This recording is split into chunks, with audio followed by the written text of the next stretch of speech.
Okay. Hello, everyone. Hi. Thanks for being here. I'm Sarah Tiedemann. I'm the artistic director and flutist for Third Angle New Music. We're an organization based here in Portland, and we do contemporary music that is often classical, but there are a lot of jazz and even like EDM rock influences mixed in with what we do. And we're known for site-specific performances, so you'll see us anywhere from a library to standing in a fountain to last year we did a concert under the tail of the Spruce Goose in McMinnville. So we're all over the place. We also do shows on stages like this one. And I have a solo show coming up Thursday and Friday of this week. So it's called Atmospheres. It's about air and sky and souls and all of the beautiful ethereal things that I think can be harnessed well by the flute's sound in particular. If you're interested, that's Thursday and Friday. Go to thirdangle.org and you can get tickets. 3 of the 5 pieces I'm playing today are from that show, and another one, the last piece you'll hear, is thrown in for something else. The first thing I'm going to play today is called Prismatic Wind. It's by a composer named Chloe Upshaw, who is mainly a flutist. She actually grew up here, and I think she's still away at school.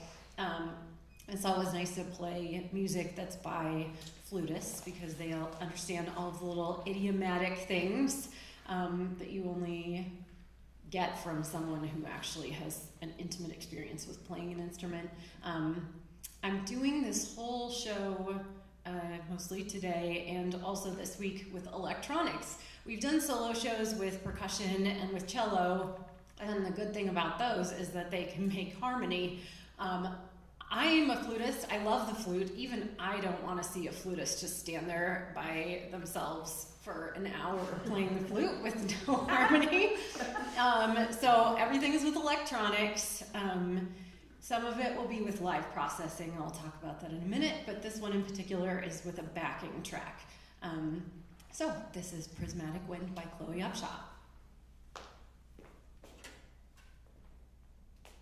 And it's very cold in here, so we're gonna hope I'm not flat. Okay.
not contemporary music. But I think it's important to recognize where we start, where we came from, and the soul of solo flute music is from a wholly unaccompanied piece by Debussy called Syrinx. It's the story of Pan and Syrinx, and I won't get into it, look it up, but Syrinx, hashtag me too. He was an unfortunate figure.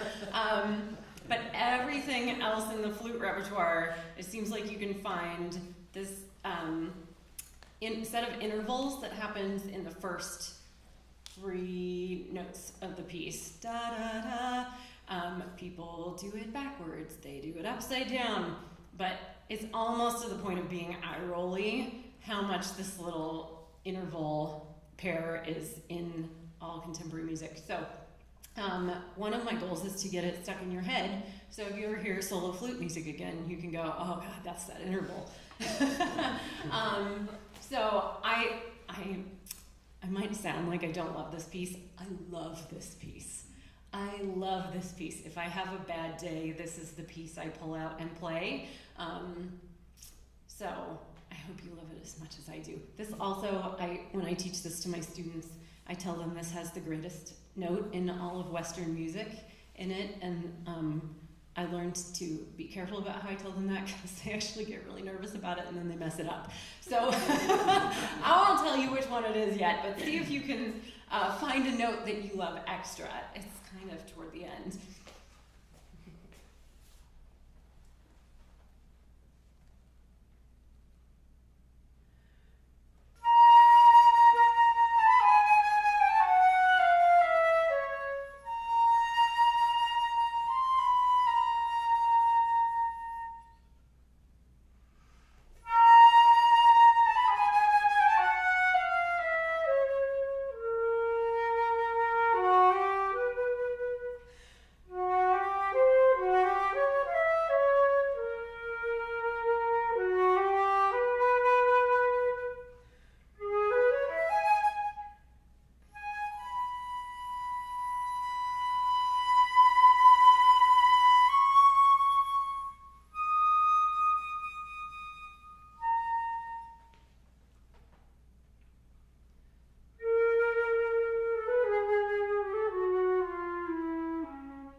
time, the flute didn't have keys. It just had one key, kind of like a recorder on its side.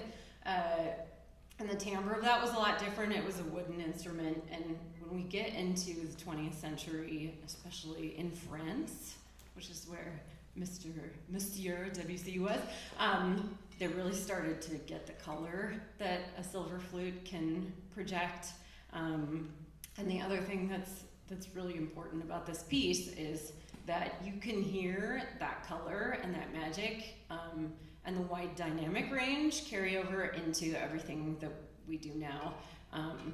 The flute has actually gotten pretty loud at this point. You know, there are one flute player per part in an orchestra, and you have to project over everybody. Sometimes those brass players are really loud and makes it difficult. Looking at you, Lars. Yeah, that piece is at the core of everything we do, and hopefully you can hear some of that colors in the rest of what I play. The next work is also by a flutist, yay flutists. It's by Alison Loggins-Hull, who's a member of the group Flutronics. Has anybody heard of Flutronics?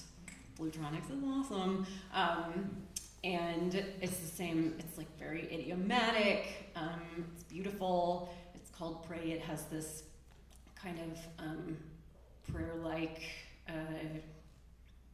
not floating per se, but a freedom to it, and a looking inward that feels good to play. For this particular concert that we're doing this week, I picked a lot of things that are calming to play, which is not usually how performances feel. So that has been a real joy. So that's one of the ways I feel about this piece. I hope you enjoy it.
What does it look like if it weren't electronic? A clarinet? It looks like a clarinet. I think so. I think it looks like a clarinet.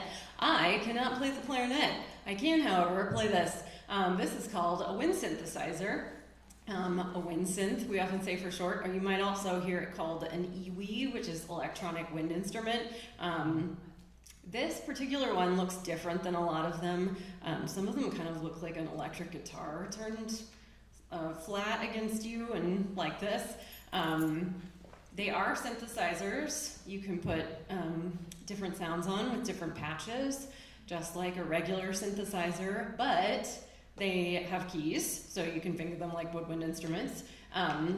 Also, you blow in them, and I haven't played one of the regular ones. This is a very special one that I ordered from France. Sounds very fancy, but I thought that since this one looks like an actual wind instrument, it might be easier for me to play, which is true. You can set it to a bunch of different kinds of fingerings. So I'm playing with recorder fingerings. They actually were closer to the flute fingerings than the flute setting was, so I went with that. And I learned this last spring. Well, I performed it for the first time last spring in the piece that we did under the spruce goose that I mentioned before, which is called 1,000 Airplanes on the Roof, and it's by Philip Glass.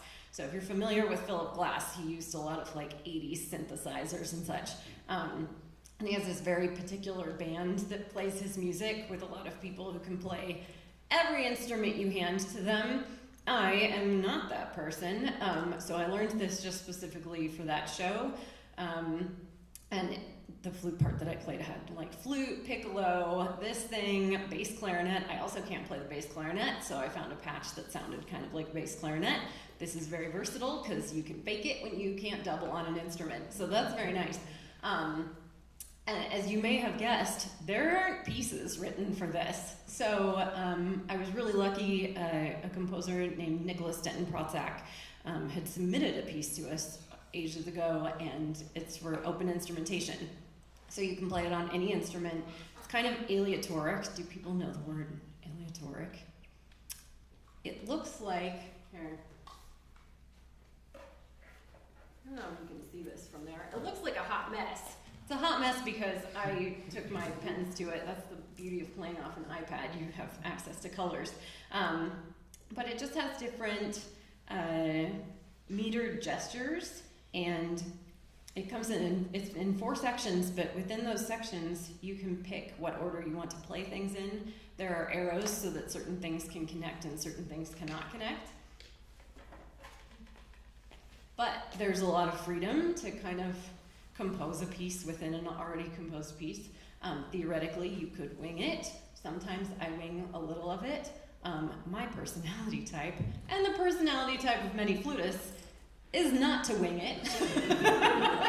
So you can tell from the colors that I have carefully mapped out what I want to do.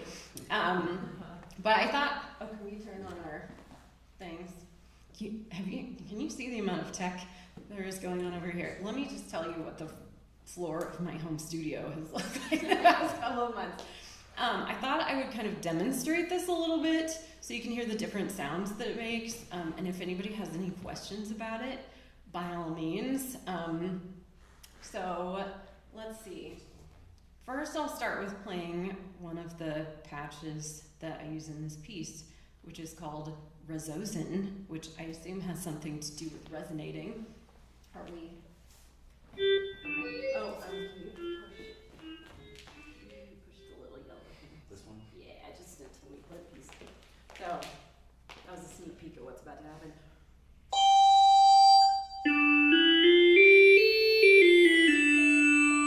I can get, I have 5 thumb keys, so I can get 5 different octaves. It's really fun to play low because I don't get to play low on the flute. I enjoy that quite a bit. You can actually set which octave it's based in, so I can play lower than that. That's really fun for me. I don't get to do that. My husband's bass trombonist, so I always have low note envy. So there's a really wide range of sounds. I enjoy this one. It's called 1984 Pad. Nope, that was Kokomo drums. I missed. Here we go.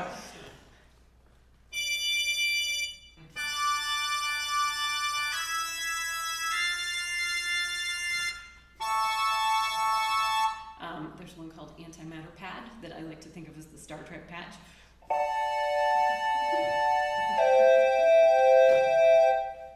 Low notes. And this piece, so this was not written for wind synth. This was not, I'll get you in 1 second. I'm really excited that you have a question. This is not written for an electronic instrument at all. It's written for any wind instrument you want to do it on, or there's a separate version that's for voice, and there's a separate version that's for strings. And on the flute, there are a bunch of things that you can do, and on clarinet. We get directions like pizzicato, which is normally a string being plucked, but we do it with our tongues. Things like flutter tonguing, which you can do with or without making tone, which is just literally rolling your R's, like if you're speaking Spanish. And I've had to, there are people who beatbox, and I can do that a little, but I'm not going to try right now. But also, you know, those kinds of airy noises. So those are kind of specific to acoustic wind instruments, and I've had to go through the patches and try to find things that work like that. There are also multiphonics, where my favorite multiphonic. I like to teach that to my younger students so they practice. So I've had to go through and find patches that will do multiphonics. Hang on, I'm scrolling. So this is just if I play, this one's called Voco Bot. I really enjoy this. If I just play, it's got like an electronic timbre to it, so there's already a lot going on, but this thing is responsive to the position it's in. So if I,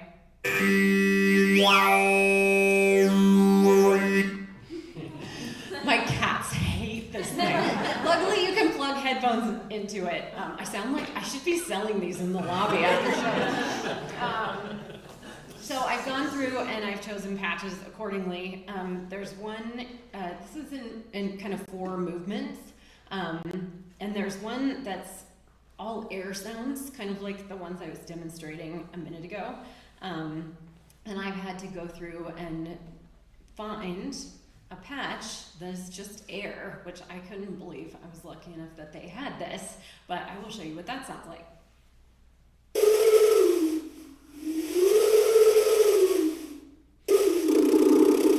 That's flutter tonguing on this thing, or that's a pizzicato. So I've adapted it. The composer's been very nice to let me do this. But if you see me stop and switch patches in between movements, that's what's going on. You had a question, and I just talked for a really long time. Do you remember it? What was it? What's that called? What's this called? Its name is a Silphio.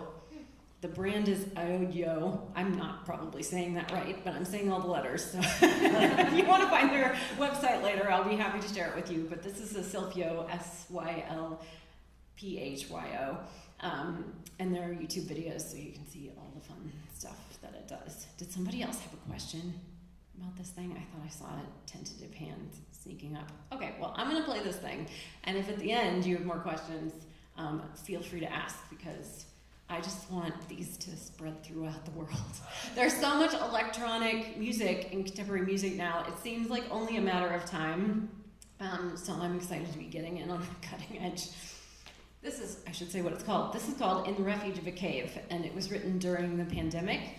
And the idea was that the composer was kind of pondering what it is to be cut off and making music. So the cave is kind of a metaphor for being isolated, but it plays around with the resonance of a cave, and so the idea is with the sound bouncing around off the walls of it, you're not really alone, you're playing with a version of yourself, and it's talking about like temporality and that you're playing with yourself from a moment ago and all kinds of deep things that you can think about while I play. And it has live processing, so you want to turn it on, I'll demonstrate. I should probably put it back on a patch with actual notes.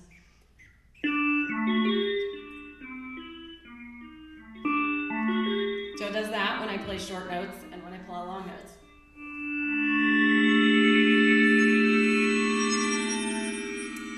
Very cool. So that's all happening on the fly. You will get dun dun dun dun dun dun dun dun dun, dun stuck in your head. Good. I shouldn't be the only one. So in the refuge of a cave.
questions. It's very strange, but it's super fun, yeah. Were you sliding your thumb on the back? Yeah, there's a slide right there.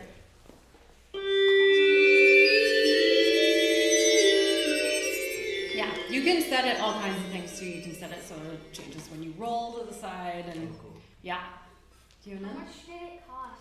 That's a reasonable question. I think it was so much cheaper than my flute. Let me tell you. I think it was $800, which sounds like a ton, but how about a flute? No, you can ask. That's fine. A flute will vary anywhere from, well, like a student can get one for a few $100s, and then usually in high school you have to upgrade to something that's a couple $1,000s.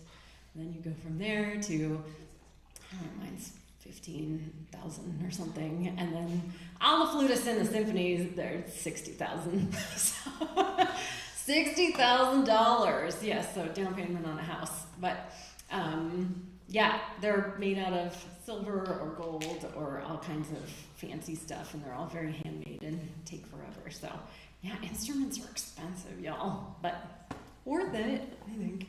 Any other questions? Yeah. Can you do other instruments like brass instruments or piano on it? Yes. I don't know if I have. I think House of Chords might be kind of brass. Nope. Yes. Please turn the dun off. I have brass in here somewhere, but yes is the answer. There's all kinds of stuff there's flute that doesn't sound like a flute. Anyway, there's brass in here somewhere. I don't know where it is. There's bass. It's somewhere. Yes is the answer. Yep.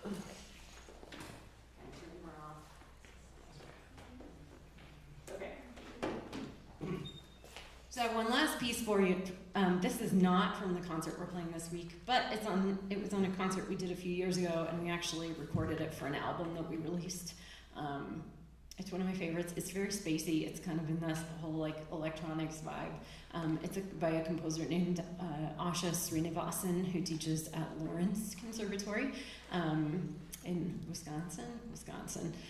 I don't think she's a flutist, but it feels pretty good to play, so good job, Asha. It's called Alone Dancing, and when I did this in a live concert, I did it with a live dancer performing along with me. I had it all memorized and I had to walk around. I did not dance for everyone's sake, but I did walk around.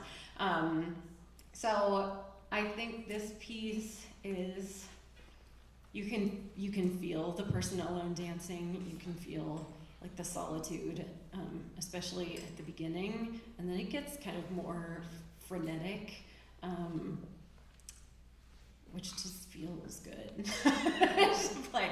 So this is Alone Dancing, and thank you everybody. Thank you Lars and everybody, Amy, everybody at Clackamas for hosting. And again, you should come to our show Thursday and Friday. Lots of cool lighting and like a video of smoke. And there's a piece about a mountain that has the ancient souls of Japanese ancestors that you breathe in the air. It's very cool. So Alone Dancing, and thank you all very much. Cold in here. Okay.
practice every day, and you do whatever you need to do that day.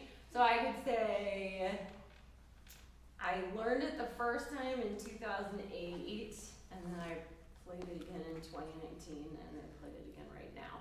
So I don't know how many total hours it was, but I try to practice 2 or 3 hours a day when I'm getting in shape for a show, and then like hour and a half when I'm just sustaining. Sometimes I watch TV while I practice. It's good for the brain.